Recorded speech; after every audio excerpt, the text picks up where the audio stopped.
Boa noite, graça e paz. Amém, irmãos? Amém. Tudo bem com vocês? Amém. Amém. Que bom, irmãos.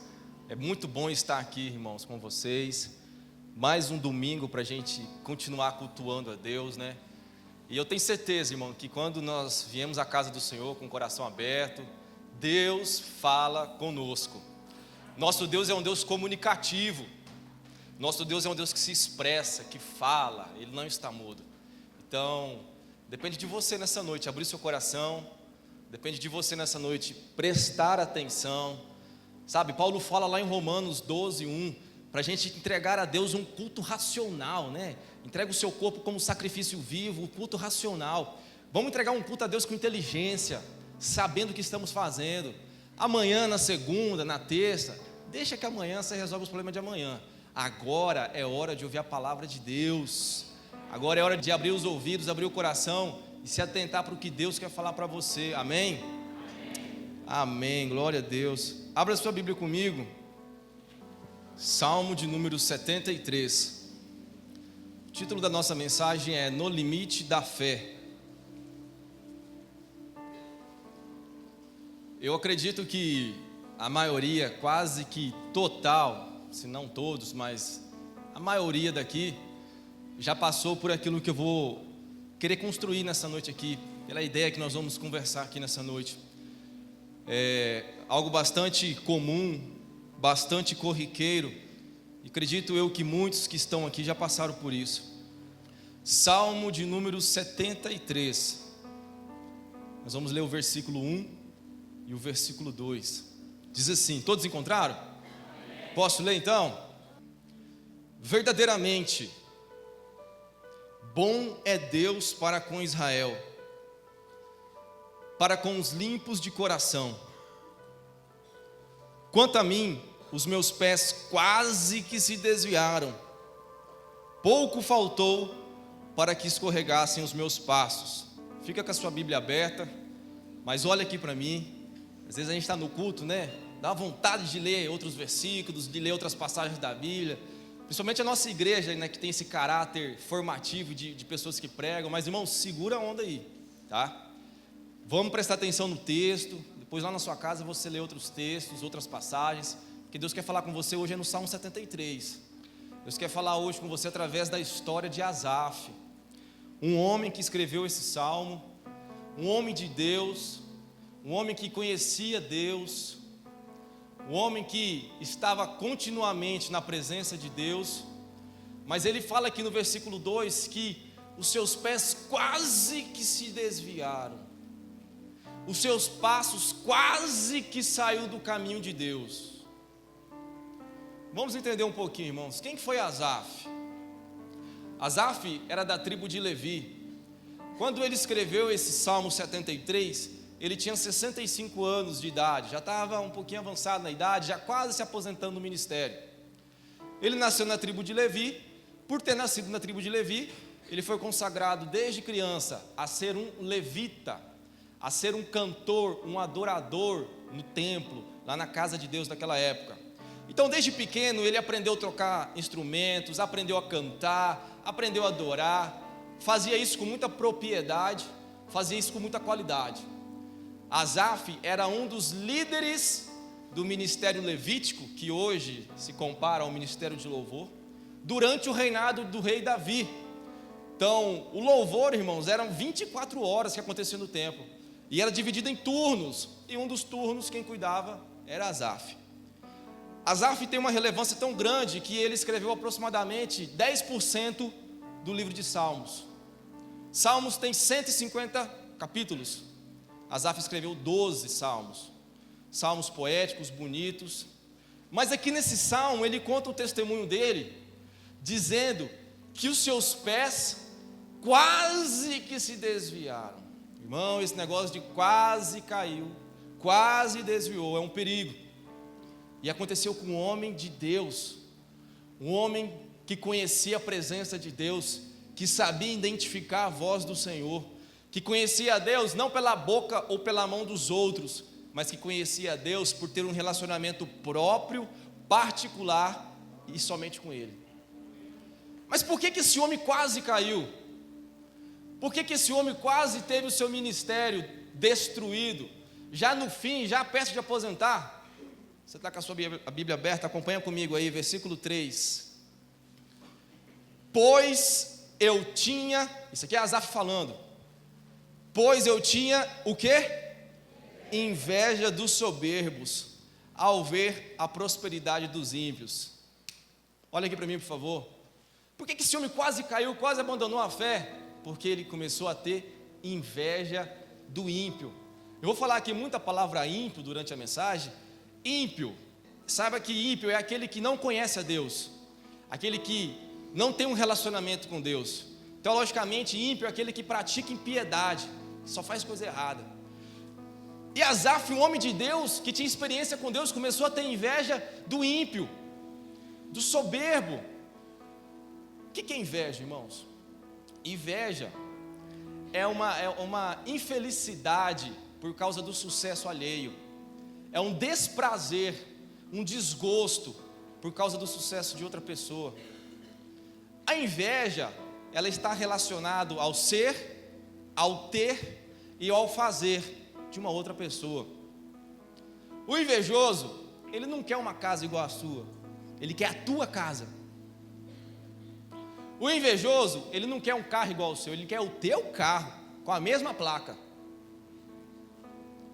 O invejoso, ele não quer um emprego igual ao seu, ele quer o teu emprego, o teu cargo. E não se assuste, o invejoso não quer uma esposa, uma mulher igual a sua, ele quer a sua mulher. Sai para lá, rapaz. Para cá não. Não se assuste, irmã. Uma invejosa não quer um marido igual ao seu, quer o seu marido. Cuidado com esse tipo de gente. Sai para lá, está amarrado, né, irmão? Cuidado com esse tipo de gente, porque quer o nosso mal. E esse homem, meu Deus do céu, um homem de Deus, que quantas vezes foi visitado pelo Espírito de Deus enquanto ministrava, começou a ter inveja. Mas por que a inveja gerou na vida dele? Primeiro ele fala que os pés dele quase caíram, ou seja, quase que ele abandonou o ministério, a fé, quase que deu as costas para Deus. E ele fala que isso foi por causa do que? Da inveja. Mas o que gerou a inveja na vida dele? É aqui que eu começo a minha mensagem. E é aqui que eu peço a tua atenção redobrada, porque nós vamos ler aqui 10 versículos, que vai colocar o porquê que ele teve inveja do ímpio. Versículo 4, acompanha aí comigo. Isso aqui é Asaf falando. Ele fala que sobre o ímpio não há apertos na sua morte, mas firme está a sua força. Não se acham em trabalhos como outra gente, nem são afligidos como outros homens. Pelo que o orgulho cerca como um colar no pescoço, vestem-se de violência como um adorno. Os olhos deles estão inchados de gordura, superabundam as imaginações do seu coração. São corrompidos e tratam maliciosamente de opressão, falam arrogantemente. Erguem a sua boca contra os céus e a sua língua percorre a terra. Pelo que o seu povo volta aqui, e águas de copos cheios se lhe espremem. E dizem eles: como sabe Deus? Ou há conhecimento no Altíssimo? E Asaf continua dizendo: eis que eles são ímpios, e todavia estão sempre em segurança, e lhes aumentam as riquezas. Na verdade, que em vão tenho purificado o meu coração, e lavado as minhas mãos na inocência, pois todo dia tenho sido afligido e castigado a cada manhã. Sabe por que Asaf começou a ter inveja do ímpio? Daquele que não conhece a Deus, daquele que não tem um relacionamento com Deus. Sabe por que esse homem de Deus quase perdeu e abandonou a sua fé? Porque ele começou a fazer algo que é maldito, pernicioso, prejudicial para a nossa vida espiritual. Ele começou a fazer comparações. Eles estão em segurança, não conhecem a dor, eles prosperam, eles crescem, e eu todos os dias tenho sido afligido, sou castigado a cada manhã. Quando Asaf, irmão, começou a comparar a vida dele, que era servo de Deus, Com a vinda do ímpio que não conhecia Deus, os pés dele quase que caiu. O ministério dele quase que acabou. E a comparação é algo tão terrível, é algo tão prejudicial, porque quando a gente compara, principalmente a nossa vida com a de outro, a gente utiliza critérios errados. Você quer ver um exemplo? É ruim demais porque a gente muitas vezes compara com gente que não conhece a Deus, que nunca pôs um pé na igreja, nunca abriu uma Bíblia, e a gente fica se sentindo menor. Você quer ver um exemplo? A gente sempre pega o estado atual da pessoa, a gente ignora o histórico, o passado, de onde ela veio, o que ela fez. Sempre pega aquele histórico, aquele estado atual, aquele momento atual. Sempre quando a gente se compara com outra pessoa, a gente pega os nossos defeitos e compara com as qualidades do outro. A gente pega os nossos erros e compara com os acertos dos outros. A gente pega as nossas derrotas e compara com as vitórias dos outros. Meu Deus, o que essa mulher ganha em um dia eu ganho em um ano. Meu Deus, tem uma farmácia dentro de casa e o outro lá nunca vi doente, nem pegar uma gripe. Começa a comparar as coisas. Começa a comparar, começa a se menosprezar e a exaltar o ímpio. Asaf fez isso. Um homem de Deus, cheio de Deus, do conhecimento, com experiência de Deus, com estudo, começou a se comparar. E quando ele começou a se comparar, ele, sendo um homem de Deus que estava na pior, começou a se comparar com o ímpio que estava na melhor, os pés dele quase que caiu. Vamos trazer para a nossa vida? Vamos trazer para os nossos dias? Meu Deus, eu dizimo, eu devolvo o meu dízimo, eu oferto na igreja, eu oferto para a construção, eu ajudo na igreja, sou diácono, estou em ministério, canto no louvor, faço alguma coisa, não estou parado e o couro está comendo no meu lombo. O ímpio só faz safadeza, cachorrada, rouba, mente, trai. Estou nem aí, e a cada dia está ficando mais rico ainda. Quantas vezes a gente não faz essa comparação lá no fundo do coração? Quantas vezes eu já não fiz isso? Quantas vezes esse homem aqui não fez? Nós nos comparamos com quem não deveria ser comparado. Quando ele começou a comparar, quando ele começou a ver que o ímpio estava na melhor e ele estava na pior, começou a ter um desajuste, um desarranjo na vida espiritual dele. Eu destaco 3, acompanha comigo aí, versículo 13 e 14. Primeiro desajuste na vida de Asaf: na verdade que em vão tenho purificado o meu coração e lavado as minhas mãos na inocência, pois todo dia tenho sido afligido e castigado a cada manhã. Sabe o que Asaf está falando aqui? Para que viver para Deus? Para que servir a Deus? Para que ir na igreja? Estou sendo afligido toda manhã, estou sendo castigado todos os dias. Eu oro e as coisas não melhoram. Eu jejuo e as coisas não melhoram. Sabe o que é isso aqui, irmão? É uma indisposição espiritual para buscar a Deus. O sujeito ativo aqui nessa história é Asaf. Ele começou contando testemunho, dizendo que os pés quase que resvalou, que caiu por causa da inveja, e a inveja foi gerada por causa da comparação. E aqui ele já começa a sentir um resultado da comparação da inveja, que é o quê? Uma indisposição de buscar a Deus. Eu leio a Bíblia, eu faço o perfil da fé, tudo que o pastor Antônio pede, mas as coisas não dão certo. Tudo é errado. Tudo é errado. Quando eu mais oro, mais capeta tem na vida. Quanto eu mais oro, mais diabo aparece. Depois que eu me virei crente, depois que eu fui para a igreja batista, meu Deus do céu, acabou a minha vida. Só problema. Para que eu vou buscar Deus? É o que Asaf está falando. Tenho sido castigado todos os dias, tenho sido afligido todos os dias. Primeiro ponto, uma indisposição espiritual. Segundo ponto, versículo 21. Acompanha comigo aí. Versículo 21, parte A. Assim o meu coração se azedou. Preste atenção. Coração amargurado, coração pesado, coração doente, triste. Está escrito lá em Provérbios 15, 13: que um coração alegre aformoseia o rosto, mas um coração abatido virá secar os ossos. Se o seu interior, irmão, estiver organizado, estiver em dia, isso vai refletir no seu exterior, vai refletir na sua vida por fora. Sabe, Asaf começou a ter o coração dele prejudicado. Asaf começou a ter o coração dele danificado. Provérbios 17, 22, eu me lembro que lá fala assim, sabe, um coração serve de bom remédio para a vida, mas um coração doente seca os ossos. Cuida do seu coração, cuida do seu interior. Às vezes a gente cuida tanto, né, do cabelo, da orelha, do nariz, da sobrancelha, da boca, não sei, tanta coisa, mas o coração nosso está podre, está sujo, está machucado. Segundo resultado na vida de Asaf, o coração dele foi prejudicado. Terceiro, a parte B, sinto picadas nos meus rins. Interessante, né? Sinto picada nos meus rins. Irmãos, e tem gente ainda que sabe, não acredita, não adota a Bíblia.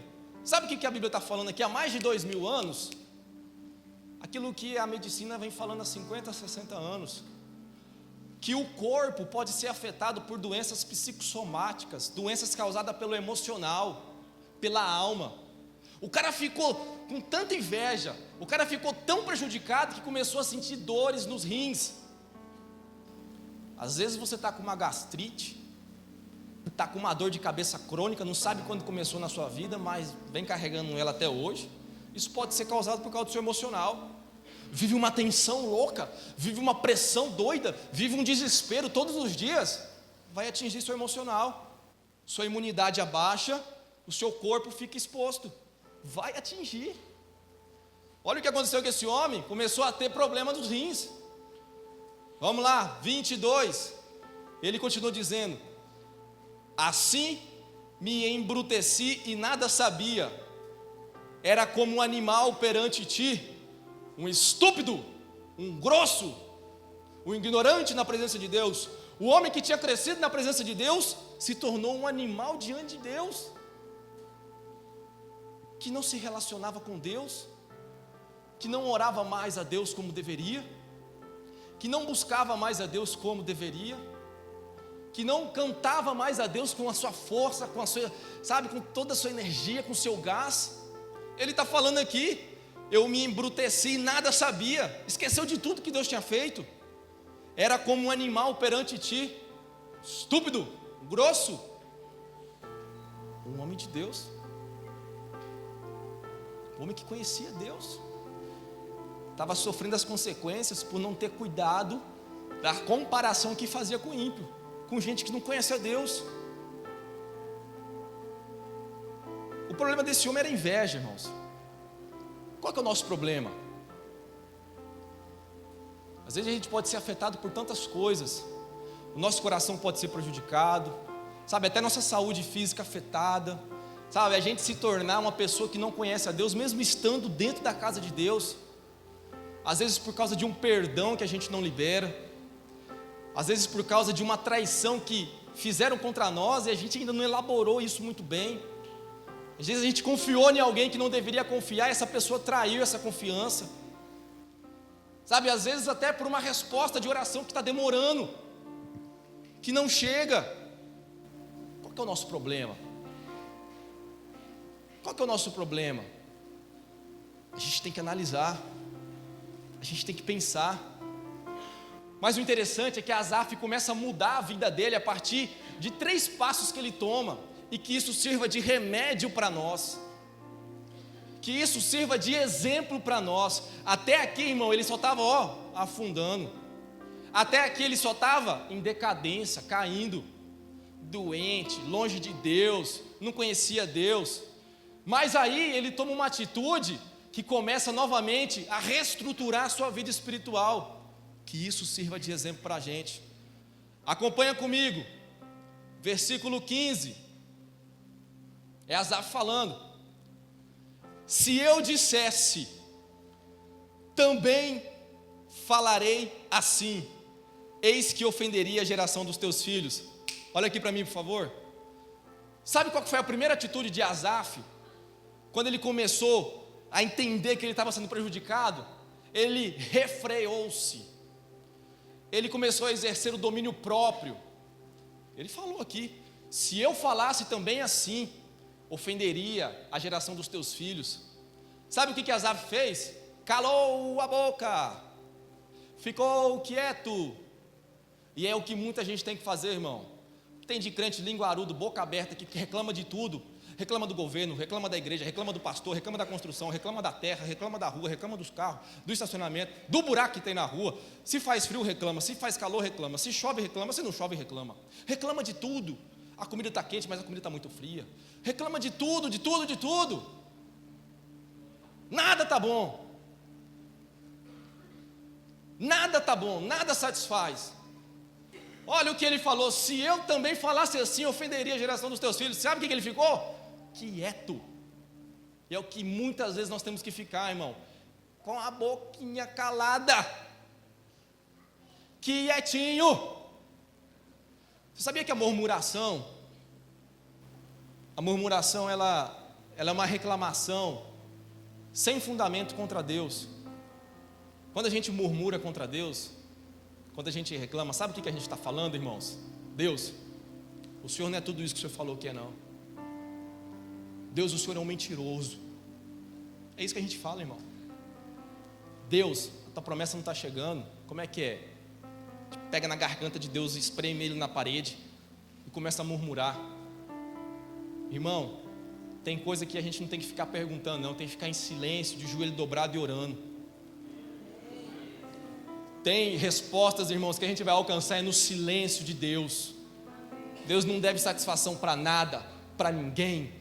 Ele faz quando Ele quer, porque Ele está no controle de todas as coisas. Então, deixa eu te falar uma coisa: refreie-se. Refreie-se, pratique, exercite o domínio próprio na sua vida. Primeira coisa que Asaf fez foi isso.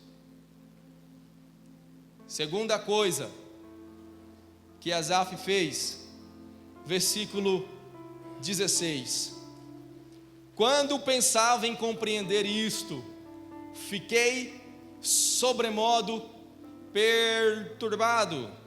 Quando pensava em compreender isso o quê? Essa diferença do ímpio e daquele que serve a Deus, o ímpio se dando bem e o crente se dando mal. Quando ele começava e tentava entender isso, ele ficou o quê? Perturbado. Irmãos, sabe qual que é a grande diferença do ser humano para todos os animais? É porque nós temos domínio de existência, percepção de vida. Nós somos pessoas, somos seres criados por Deus, que podemos fazer uma avaliação, uma autoanálise da nossa vida e mudar o nosso presente a fim de mudar o nosso futuro. Sabe por que a gente muitas vezes não faz uma autoanálise, não se dirige a nós mesmos? Sabe por que a gente costuma utilizar muito a síndrome de Adão e Eva? Que síndrome é essa, Gustavo? Quando eles comeram o fruto, Deus foi lá falar com Adão, né? Adão, mas por que você comeu? Não, mas foi a mulher que o Senhor me deu, ué. Transferiu a culpa. Aí foi falar com Eva, mas Eva, por que o Senhor comeu? Não, mas foi a serpente que me deu, ué. Sabe, a gente tem essa questão de ficar transferindo a responsabilidade. Transfere culpa, transfere responsabilidade. Mas, irmãos, nós precisamos tomar as rédeas da nossa vida. Nós precisamos, irmãos, nos autoanalisar, nos autoverificar. Mas quando fazemos isso, muitas vezes não fazemos, sabe por quê? Porque dói. E quando a gente busca as respostas, sabe qual que é a maioria das respostas dos nossos problemas, dos nossos erros? Eu. Culpa Deus, culpa o PT, culpa o governo, culpa o PSDB, culpa todo mundo. O problema é você, meu colega. O problema sou eu. E fazer essa autoanálise precisa ser muito sincero. E ele começou a fazer isso. Quando eu pensei em entender isso, fiquei perturbado. Meu Deus, eu não entendo isso. Estou entendendo isso. E mesmo você fazendo essa autoanálise, mesmo você fazendo essa verificação, às vezes você não encontra a resposta. Mas agora, irmão, é que é a chave que vai mudar a história dele. Agora é que é a porta que vai abrir o próximo passo que ele vai dar. Olha o que está escrito no versículo 17: até que eu entrei no santuário de quem? De Deus, e então eu entendi o quê? O fim deles. Até o momento, irmão, quando ele entrou na presença de Deus, ele estava perdido. Enquanto ele não entrou na presença de Deus, ele estava arruinado. Enquanto ele não entrou na presença de Deus, na casa de Deus, ele estava com o ministério quase falido. E aí ele disse: até que eu entrei na presença, no santuário de Deus, e então eu entendi o quê? O fim deles. Ele entendeu, irmão, que o ímpio está em lugares escorregadios. Entendeu que o ímpio hoje está, mas amanhã já não está mais. Sabe? Há uns tempos atrás aí, irmãos, isso aqui é tão atual, gente. A gente fica assim, achando bonita aquela coisa toda, fica com inveja, né? O cara tem muita coisa, tem muito trem. Em 2008 eu lembro que teve uma crise nas bolsas do mundo aí, irmão. Trilhões de dólares, bilhões de reais, viraram pó. Acabaram da noite para o dia. Está tendo uma crise lá na Europa, lá na Grécia, a Grécia dando calote em todo mundo. E a gente tendo eles como exemplo, aquela coisa toda. Sabe? Estão em lugares escorregadios, lugares que não permanecem. Hoje estão, amanhã já não estão. E Asaf só entendeu isso quando ele entrou na presença de Deus. Sabe, quando ele entra na presença de Deus, irmão, acontece algo com ele que precisa acontecer com nós. Ele começa a ter, sabe o quê? Discernimento espiritual. Quando eu entrei na presença de Deus, então eu entendi o fim deles. Sabe, falta muito isso na nossa vida, irmãos. As coisas de Deus se discernem espiritualmente. As coisas de Deus precisam ser entendidas de forma espiritual. Paulo fala lá em 1 Coríntios 2,14, que o homem natural não entende as coisas do Espírito de Deus, porque lhe parecem loucura, porque precisa ser discernido espiritualmente. E isso não tem nada a ver, irmão, com a graduação, com pós-graduação, mestrado, doutorado, pós-doutorado. Você às vezes não tem nenhum diploma de graduação, e você pode ser, sabe, uma pessoa madura espiritual, uma pessoa que discerne as coisas de Deus, que entende o mundo espiritual. Porque não se engane, você às vezes nem acredita. Eu não acredito nesse negócio de demônio, de não sei o quê. Irmão, essas coisas existem e não depende de você acreditar. Existem. O mundo espiritual é tão real quanto o mundo material. O mundo espiritual existe sim, e nós precisamos discernir, não é com diplomas de graduação de faculdade, mas é com momentos na presença de Deus, é momentos buscando a Deus, é momentos se humilhando diante de Deus, e aí a gente vai começar a entender o mundo de Deus. Deus vai começar a abrir a nossa visão, os nossos olhos, o nosso coração. Sabe, a gente dá opinião de tudo, né? Dá opinião na política, dá opinião no comércio, dá opinião em tudo, no futebol, conhece de tudo. Mas o nosso discernimento espiritual é fraco. É fraco.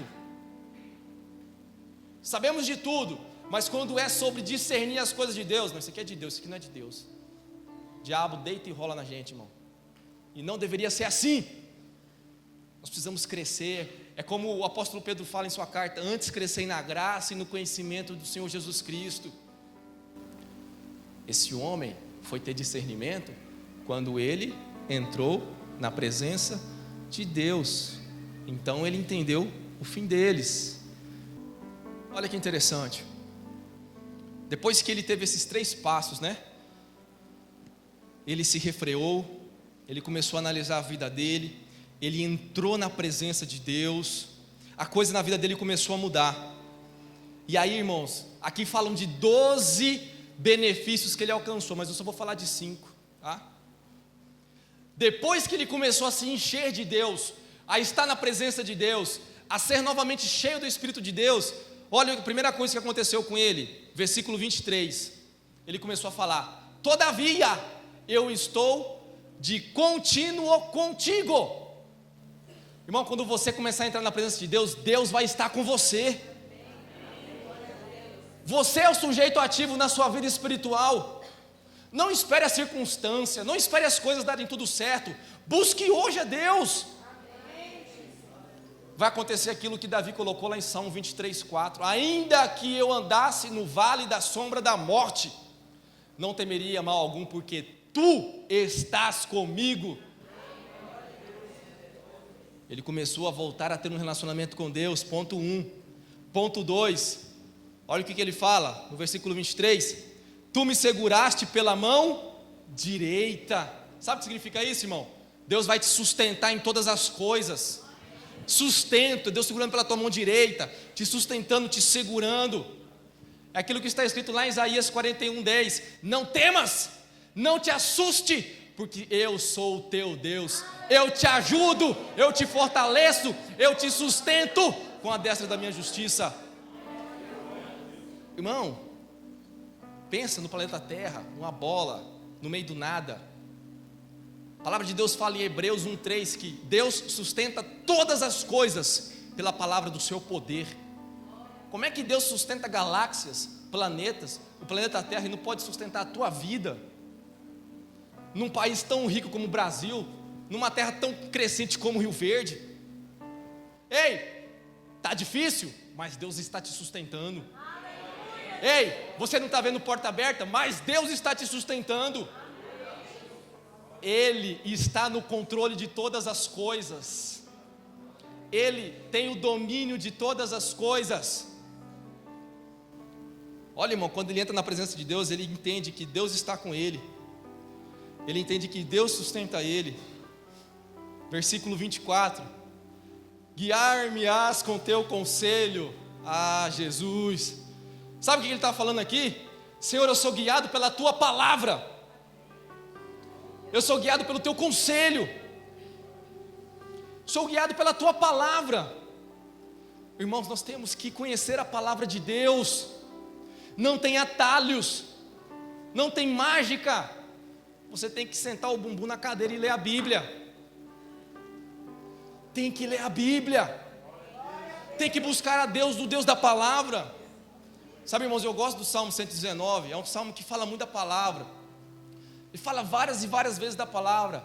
Versículo 9, ele faz uma pergunta assim: como purificará o jovem o seu caminho? Observando conforme a tua palavra. Versículo 11: guardei a tua palavra no meu coração, para não pecar contra ti. Versículo 35: firmo meus pés na tua verdade, que é a palavra, porque nela eu tenho prazer. Versículo 105: lâmpada para os meus pés é a tua palavra e luz para o meu caminho. Versículo 165: muita paz tem os que amam a tua lei, e para eles não há tropeço. Quando você começar a buscar a palavra, quando você começar a ler, você vai ter paz na tua casa, na tua vida. Deus vai te abençoar, as coisas vão acontecer. Irmão, a nossa igreja tem criado instrumentos para você ler a tua palavra. Não levante a mão, mas o perfil da fé é um instrumento para você fazer todos os dias. A gente começa o mês animado. Não, esse mês eu vou fazer o perfil da fé. Faz dia 1, faz dia 2, faz o terceiro, o quarto, o quinto. Chega dia 6, já deixa atrasado 1. Aí dia 10, já está atrasado 3. Aí dia 15, não, eu posso aí colocar uns 2, né? Atrasado. Aí dia 20, não, já não vai dar mais certo, parei. Mês que vem eu começo. Sabe, vive altos e baixos. Aí mês que vem começa, aí dia 1, aí eu vou preencher. Dia 1 eu preenchi, dia 2, dia 3, dia 4, aí dia 5 já atrasou mais 1. Aí dia 6, dia 7, dia 8, aí atrasou mais 2, 3. Sabe, vive altos e baixos, não tem uma constância. Guiar-me-ás pelo teu conselho, guiar-me-ás pela tua palavra. Irmãos, nós temos que nos alimentar da palavra de Deus. E aqui, irmãos, eu quero abrir um parênteses, falando da palavra. Sabe, para nós que somos pais, eu tenho um menino de 2 anos, está vindo mais um menino aí, e me preocupa muito, sabe, irmãos? Hoje está na moda, gente, ser ateu, está na moda, misericórdia mesmo. E sabe onde é o maior índice de ateísmo? Filhos de crentes que nasceram na igreja. Trabalho com um colega, que o avô e a avó é da igreja evangélica. O pai e a mãe da igreja evangélica. E ele cresceu na igreja evangélica. Foi na escola bíblica, foi nos cultos, cresceu na igreja evangélica. Aí um belo dia ele prestou um vestibular, passou, foi morar fora. Irmão, bastou 6 meses de faculdade, bastou 6 meses de um curso chamado de filosofia, o cara virou ateu. Começou a estudar Freud, Immanuel Kant, começou a estudar um monte de trem lá. Não é errado, tem que estudar mesmo. Mas, irmão, se a base, se a estrutura não for sólida, não for forte, irmão, a responsabilidade é do pai e da mãe, é obrigação nossa. Não transfira para a igreja a educação espiritual dos teus filhos. Não, lá na escolinha, lá na salinha, lá a tia lá vai cuidar. Cuidar nada. Responsabilidade sua, pai e mãe. A palavra de Deus fala em Provérbios 22:6: ensina a criança no caminho que deve andar. Ensina, processo pedagógico de estudo, é contínuo, é constante. Ou você estudou só um ano da sua vida e parou? Parou lá no primário, foi? Você parou lá no jardim, no maternal? Ensina a criança, ensina hoje, ensina amanhã, depois de amanhã, mês que vem, ano que vem. Irmão, faça a sua parte, que o restante Deus cuida. Mas faça a sua parte e faça bem feito. Guiar-me-ás com teu conselho. Olha o que ele fala, continua falando no versículo 25. A quem tenho eu no céu senão a ti? E na terra não há quem eu deseje além de ti. Sabe o que ele descobre aqui, irmãos?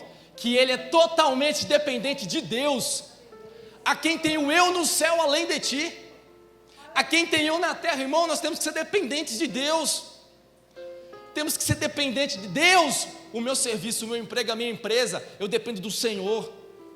Eu não dependo de favor de ninguém. Eu não dependo de amigo. Eu não dependo de jeitinho. Eu não dependo de favor. Eu dependo do Senhor. Esse homem começou a entender isso quando ele entrou na presença de Deus. Dependa de Deus em todas as coisas. Dependa de Deus nas suas decisões. Dependa de Deus na sua vida, na sua família, no seu negócio. Irmãos, a Bíblia está cheia de exemplos de homens de sucesso que colocaram Deus em primeiro lugar. A quem tenho eu no céu, senão a ti? Versículo 26. A minha carne e o meu coração desfalecem, mas Deus é a fortaleza do meu coração e a minha porção para sempre. Sabe o que ele está falando aqui? Eu nada sou. A minha carne e meu coração desfalece, se acaba, se destrói. Eu sou pó. Ei, quando ele entrou na presença de Deus, ele também entendeu, sabe o quê? Que o orgulho não pode fazer parte da vida dele. Irmão, eu me converti lá no Mato Grosso, sabe? E na época da minha conversão, tinha uns cidadãos lá que falavam bem assim: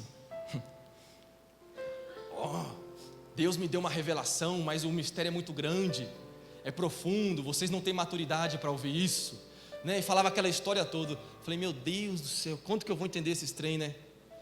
Irmãos, quando mais a gente se aproxima de Deus, mais a gente sabe que nada somos.